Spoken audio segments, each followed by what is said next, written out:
do San Francisco and Vladivostok have in common? I bet you don't know. Hills and sunshine. In 1959, only one man knew this. His name was Nikita Khrushchev, and he governed the largest country in the world, the Soviet Union. On his way back from San Francisco, he took a break in Vladivostok, a Russian city surrounded by China, North Korea, and Japan, and accessible only to a few outsiders. Intrigued by the similarities, Khrushchev saw that the Soviets could actually build their own San Francisco. Yes, even better than the Americans.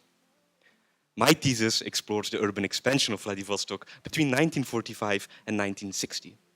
If the cosmopolitan city was once upon a time the place to be in Northeast Asia, why is its history after 1945 so mysterious? If planning was so important for socialist societies, why on earth did they copy capitalist cities? And if Soviet urban planning was implemented by many around the world, from Cuba to China, how did it transform places like Havana and Beijing? Neither knee injuries nor freezing Russian winters could stop me from heroically venturing through dusty local archives to find the truth. By investigating housing crises and visions of architects, I argue that the theory and practice in the making of Vladivostok were polarized. Not the government, but individuals and enterprises stood at the frontier of the urban expansion. Central planning was paid lip service, while vicious rivalry over resources and power tore ministries apart. The region's peculiar geography, harsh climate, and pre-Soviet architecture complicated everything.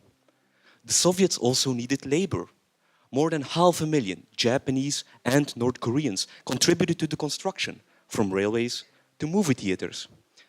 Vladivostok developed in a transnational setting where connections between Russia and East Asia remained very close.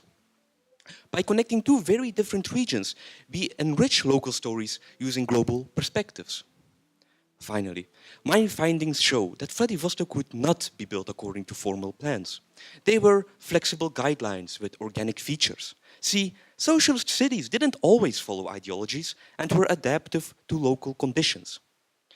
Massive urbanization characterizes our time, and the Soviet Union influenced millions, if not billions, of lives across the world.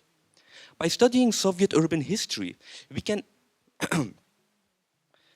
explain how legacies, such as spatial organization, pollution problems, and cultural memory affects those places and people today and tomorrow. I know, Hong Kong is very, very far away from Vladivostok, but we can learn how people shape and are shaped by cities. Thank you.